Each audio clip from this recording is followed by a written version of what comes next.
Hello everyone, welcome to my channel do to study. तो आज हम पढ़ेंगे आईसीएसई क्लास 10 हिस्ट्री का chapter number 14, major agencies of United Nations. इस chapter पे ये मेरा पहला वीडियो है, so that means this is part 1 from this chapter. Okay, तो आज की वीडियो में हम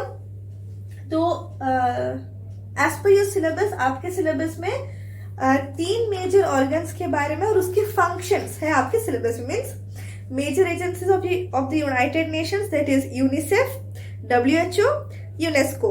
ये तीन ऑर्गन्स, ये तीन एजेंसीज यूनाइटेड नेशंस के आपके सिलेबस में है।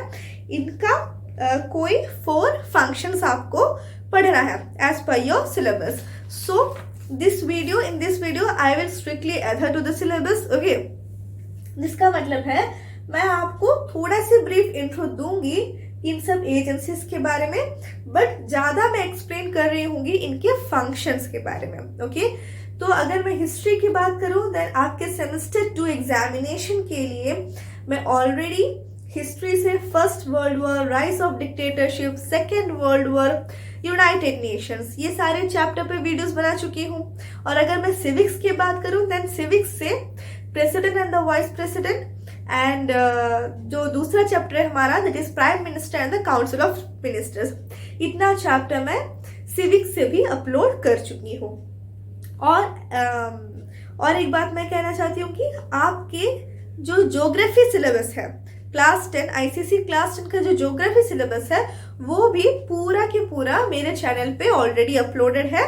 अगर आप चैनल विजिट करेंगे, देन उधर प्लेलिस्ट होगा ज्योग्राफी आईसीएसई क्लास 10, जिसमें आपका सारा चैप्टर्स का वीडियो में बना के अपलोड कर चुकी हूँ। Okay, so let's get started. First is UNICEF. Okay, तो पिछले वीडियो में, that is United Nations, means पिछले chapter that is United Nations पे हम देखे थे कि यूएन का 6 मेन ऑर्गन्स होता है। ओके, तो उसके अलावा यूएन के इस तरह से बहुत सारे स्पेशलाइज्ड एजेंसीज होते हैं, like UNICEF, WHO, UNESCO, UNDP, इस तरह के बहुत सारे स्पेशलाइज्ड एजेंसीज होता है। और इन सब एजेंसीज का एक पर्टिकुलर डिपार्टमेंट रहता है, एक पर्टिकुलर एरिया रहता है जिस पर वो लोग काम करते हैं। ओके, और जो डेवलपिंग कंट्रीज है उनको वो पर्टिकुलर सेक्टर में डेवलप होने के लिए ये एजेंसीज मदद करते हैं। ओके, तो पहला है यूनिसेफ। यूनिसेफ का फुल फॉर्म क्या है? It is United Nations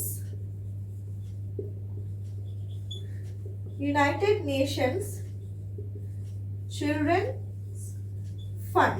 okay, United Nation children's fund, ये है यूनिसेफ का फुल फॉर्म। बट पहले यूनिसेफ का फुल फॉर्म ये नहीं था, पहले था United Nations international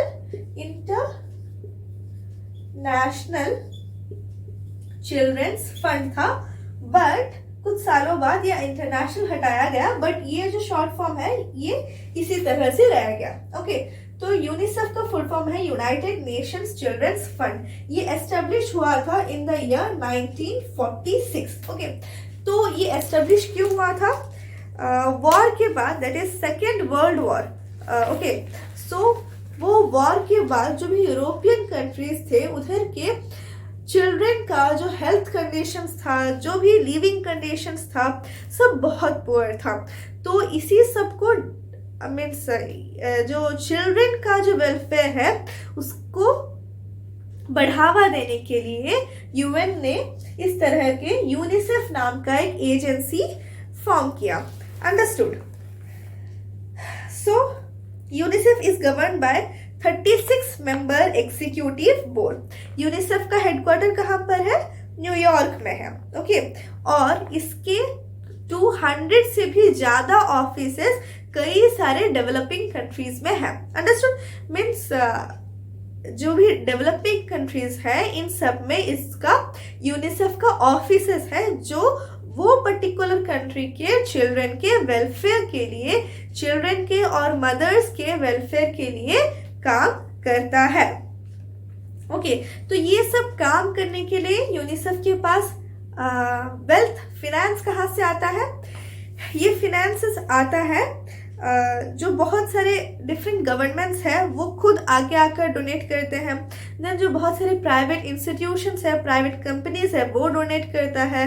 then furthermore इनका UNICEF cards, okay UNICEF cards बेचकर ये लोग पैसा कमाते हैं एंड बहुत सारे फंड रेसिंग कैंपेन्स करते हैं।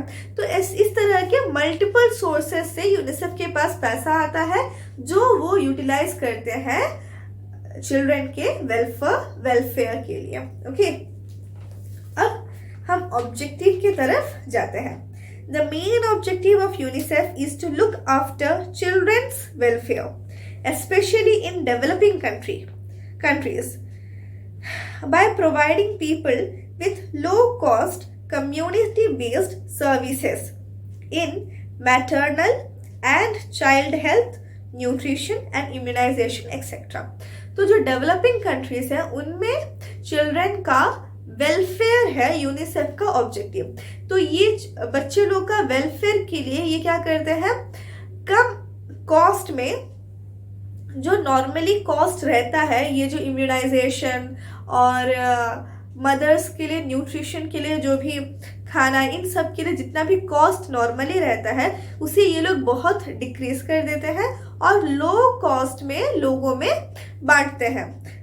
मीन्स चाइल्ड हेल्थ, लोगों के बच्चों के हेल्थ के लिए ये लोग बहुत सारे कैंपेन्स और कैंप्स करते हैं जहाँ पर डॉक्टर्स विजिट करते हैं और मीन्स रूरल एरियाज में जहाँ पर बच्चों का हेल्थ कंडीशन बहुत वीक होता है, इस तरह के जगह पर यूनिसेफ अपना कैंप लगाता है जहाँ पर डॉक्टर्स आके बच्चों का ट्रीटमेंट फ्री में करते हैं या फिर बहुत ही लो कॉस्ट में करते हैं। अंडरस्टूड? तो इस तरह के बहुत सारे सर्विसेज यूनिसेफ प्रोवाइड करता है। अब हम चलते हैं फंक्शन की तरफ। So let's see the main functions. UNICEF works for the protection of children in respect of their survival. Means जो एक चाइल्ड है वो किस तरह से सर्वाइव करे, किस तरह से जी रहा है, हेल्थ, उसका हेल्थ कंडीशन क्या है, क्या वो मैल न्यूट्रिशन तो नहीं है, ये वो चेक करता है। अंडरस्टूड? मैल न्यूट्रिशन मतलब न्यूट्रिएंट्स की कमी होना and wellbeing. This is done in कोप, ये यूनिसेफ अकेला तो नहीं कर सकता, तो इसीलिए जो भी कंट्री में मीन्स हर एक कंट्री के सिविक बॉडीज मीन्स उधर के लोकल पीपल ग्रुप्स बनाते हैं और इनके साथ काम में जुड़ते हैं। एनजीओज इनको मदद करता है। ओके और गवर्नमेंट एंड प्राइवेट सेक्टर से भी इनको मदद मिलता है। Next is it provides funds for training personnel including health and sanitation workers, teachers and nutritionists. Excuse me. Okay, so ये जो है यूनिसेफ जो है, जो टीचर्स है, जो हेल्थ वर्कर्स है, जो सैनिटेशन वर्कर्स है, जो न्यूट्रिशनिस्ट है, तो इन सबको सिखाता है, नए नए चीजें सिखाता है जिस तरह से अगर टीचर है तो बच्चों को वो एफिशिएंटली पढ़ा सके, इस तरह से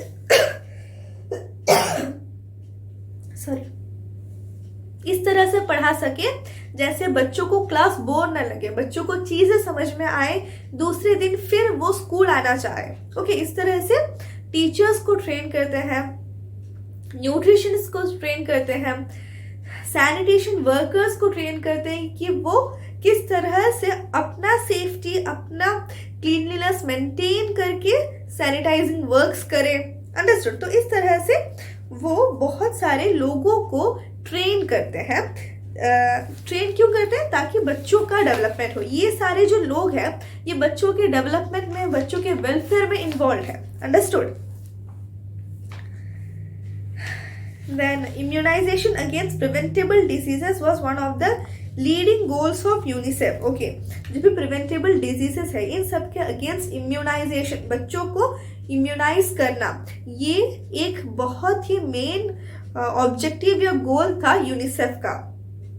लाइक एज वी नो, अभी बच्चों को हर एक मीन्स जो बच्चे के बर्थ से means around 12 to 15 years of age उनको डिफरेंट डिफरेंट एज इंटरवल में बहुत सारे इम्यूनाइजिंग मेडिसिन सब दिया जाता है, इंजेक्शंस दिया जाता है, इजंट इट? तो ये सब क्यों कर रहा है, ये सब क्यों कर रहे हैं?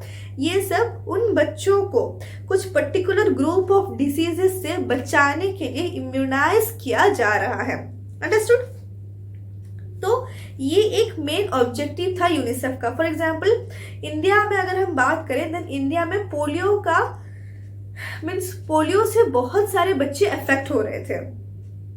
तो इसको रिड्यूस करने के लिए यूनिसेफ ने बहुत बड़ा कदम लिया और बहुत सारे इवन रूरल एरियाज तक यूनिसेफ ने जो इम्यूनाइजेशन मीन जो इंजेक्शन है पोलियो के अगेंस्ट वो पहुंचाया। Okay, let's move ahead.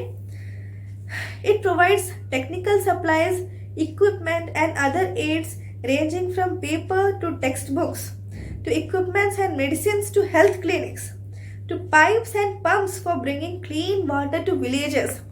बहुत सारे एरियाज में ये कंट्रीब्यूट कर रहे हैं। सी, बच्चों के स्टडी के लिए टेक्स्ट बुक प्रोवाइड करते हैं, देन फर्दरमोर हेल्थ क्लिनिक्स में मेडिसिन प्रोवाइड करते हैं, मीन्स ये सब लो कॉस्ट में प्रोवाइड करते हैं। ओके, ताकि जो वीकर सेक्शन है उन तक आसानी से पहुंच पाए। देन पाइप्स, पंप्स ये सब प्रोवाइड करते हैं ताकि क्लीन वाटर विलेजेस तक पहुंच पाए। Okay, next is it assist governments to plan, develop and extend community based services in the field of maternal and child health, nutrition, clean water and sanitation। UNICEF जो है वो government को, जो भी country में यूनिसेफ ये सब काम कर रहे होंगे, वो पर्टिकुलर कंट्री के गवर्नमेंट को असिस्ट करता है कि इस तरह से करने से ये सब एरियाज में बेटरमेंट होगा। तो ये कौन कौन से एरियाज में असिस्ट करता है? यूनिसेफ से रिलेटेड एरियाज कौन कौन सा है वो? मीन्स मैटरनल हेल्थ से related, okay, then child health से रिलेटेड, मीन्स मैटरनल, कोई अगर वुमेन प्रेग्नेंट है देन उनको किस तरह का न्यूट्रिशन दिया जाए, तो ये न्यूट्रिशन उन तक पहुंचाने के लिए किस तरह से प्राइस में कॉस्ट को वो कम करे या क्या क्या चीज़ें गवर्नमेंट फ्री दे। तो इस तरह के बहुत सारी चीज़ें जो प्लान्स है, जो आइडियाज है, वो यूनिसेफ रेकमेंड करता है। Okay, next one is it provides help to children and mothers in emergencies arising from natural calamities, civil strifes and epidemics। Okay, कोई नेचुरल कैलेमिटी हो गया, मीन्स नेचुरल कैलेमिटी में कुछ भी हो सकता है, लाइक साइक्लोन्स, अर्थक्वेक, सुनामीज। तो इस तरह का कोई नेचुरल कैलेमिटी हो गया, या फिर सिविल स्ट्राइप्स हो गया, या फिर एपिडेमिक्स हो गया। एपिडेमिक्स का मतलब क्या है? कोई एक कम्युनिकेबल डिजीज, एक बहुत बड़ा कम्युनिटी को हो जाना। अंडरस्टूड? तो इस तरह के सिचुएशन में यूनिसेफ जो है वो चिल्ड्रन एंड मदर्स को हेल्प करता है। Okay, next is it makes effort to prevent diseases like tuberculosis, malaria, eye diseases, skin diseases etcetera. So इस तरह के डिजीजेस से बचाने के लिए बहुत सारे स्टेप्स लेते हैं। स्टेप्स का मतलब क्या है? वो बहुत सारे, मीन्स कहीं पर कोई कैंप लगा दिए कभी, ओके, या फिर कभी कोई मेडिसिन फ्री में डिस्ट्रीब्यूट कर रहे हैं, या फिर बहुत लो कॉस्ट में डिस्ट्रीब्यूट कर रहे हैं। तो इस तरह के बहुत सारे स्टेप्स होते हैं। Okay, next is UNICEF performs various other functions as the sole agency for children. It speaks on behalf of children and upholds the Convention on the Rights of the Child and works for its implementation। UNICEF was awarded the Nobel Prize for Peace in the year 1965 and the Indira Gandhi Prize for Peace in 1989। Okay, so with this we cover UNICEF। Next हम बात करने वाले हैं WHO के बारे में, that is World Health Organization। तो world health organisation जो है ये भी यूएन का ही एक स्पेशल एजेंसी है और ये सेटअप हुआ था अप्रैल 7, 1948 में। ओके, अप्रैल 1948 को। और ये जो हमारा अप्रैल 7 है इसे वर्ल्ड हेल्थ डे के फॉर्म में मनाया जाता है हर साल। ओके, सो अप्रैल 7 को it is celebrated as the world health day. अब ऑब्वियसली इस एजेंसी के नाम से ही हमें पता चल रहा है कि इनका मेन ऑब्जेक्टिव है पूरे इंटरनेशनली गुड हेल्थ मेंटेन करना, हेल्थ स्टैंडर्ड्स को बढ़ाना।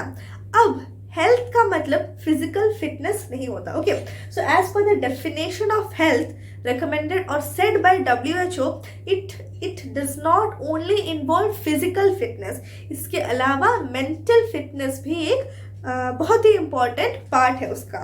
Okay, so health is defined in WHO's constitution as a state of complete well-being. Complete well-being means not only physical fitness but also mental fitness, and not merely the absence of disease or infirmity. Okay, अब WHO का headquarter कहाँ पर है? Geneva में है, Geneva in Switzerland. Okay, WHO का headquarter है Geneva में, at Geneva in Switzerland. Okay, so it's good कि आप इन सब का हेडक्वार्टर्स कहाँ पर है याद रखें। सो अब हम चलते हैं WHO के फंक्शंस के बारे में। It helps countries to improve their health system by building up infrastructure, especially manpower, institutions and services for the individual and community. Okay, ये पूरे हर एक कंट्री को असिस्ट करता है किस तरह से वो पर्टिकुलर कंट्री का, पहले वो स्टडी करता है ओके कि वो पर्टिकुलर कंट्री का हेल्थ कंडीशन क्या है, हेल्थ सिचुएशन क्या है, देन वो असिस्ट करता है गवर्नमेंट को, रेकमेंड करता है गवर्नमेंट को कि ये एक्शन प्लान लेने से बेटरमेंट हो सकता है लोगों के हेल्थ में। अंडरस्टूड? नेक्स्ट इज ओके, आजकल हम WHO के बारे में बहुत सुन रहे हैं न्यूज में, isn't it, with regard to COVID, like WHO का कोविड गाइडलाइंस ये है, एज पर WHO ये वेरिएंट इतना डेंजरस है, इस तरह के बहुत सारे न्यूज़ेस हम सुन रहे हैं। तो इससे हमें पता चल रहा है कि WHO जो है हेल्थ रिलेटेड एरियाज में अपना फंक्शन कर रहा है, isn't it? Next is it gives important drugs needed for medical care.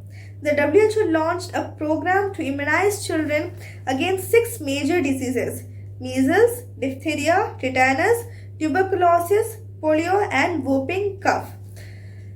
तो WHO जो है मेडिसिन प्रोवाइड करता है, ड्रग्स मीन्स मेडिसिन प्रोवाइड करता है जो पर्टिकुलर डिजीजेस के अगेंस्ट, जो बहुत सारे डिजीज के अगेंस्ट काम करे। सो WHO एक ऐसा इनिशिएटिव लिए, एक ऐसा प्रोग्राम लाए जिससे बच्चों को up to 6 years of age उनको इम्यूनाइज किया गया, या फिर इम्यूनाइज किया गया अगेंस्ट 6 मेजर डिजीजेस। वो 6 मेजर डिजीजेस कौन कौन से थे? Measles, diphtheria, tetanus, tuberculosis, polio and whooping cough. इन सबके अगेंस्ट बच्चों को 6 years ऑफ एज तक के बच्चों को, 6 साल तक के बच्चों को इम्यूनाइज किया गया। Now the third function is it promotes research to cure and prevent diseases. Okay, ये रिसर्च को प्रमोट करता है। प्रमोट करने का मतलब है financial aid as well as the appropriate guideline. WHO में बहुत सारे ऐसे एक्सपीरियंस्ड और स्पेशलाइज्ड पर्सन्स होंगे जो हेल्थ सेक्टर से रिलेटेड होंगे, so they will be providing assistance. Understood? So to promote research to cure and prevent diseases. Next one is it works towards providing safe drinking water and adequate waste disposal. यानी कि health की बात करें then drinking water clean होना और safe होना एक बहुत ही बड़ा फैक्टर है, बिकॉज ड्रिंकिंग वाटर से अगर वो क्लीन नहीं होगा देन बहुत सारे कम्युनिकेबल डिजीज बहुत ही आसानी से फैल जाता है।